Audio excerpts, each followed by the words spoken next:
U 2014. da ne bi bilo gladi, pitao sam drugaricu šta treba da se radi. Da hapsimo političare što godinama kradu, da smijenimo ministre i srušimo vladu. Glas naroda vi lopovi, lopovi, lopovi, lopovi, lopovi, lopovi, vi lopovi, lopovi, lopovi, lopovi, lopovi, lopovi. Izašli smo na ulice, zaprijetili glasno, krali ste nas godinama, sve nam je jasno.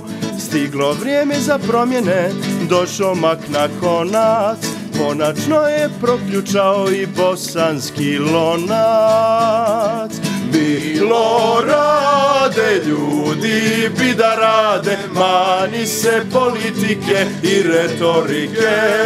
Zlatko, možeš biti, al nemoj pare kriti, Bakir tiho čovu nosi, a Radonja prosi vaše glasove.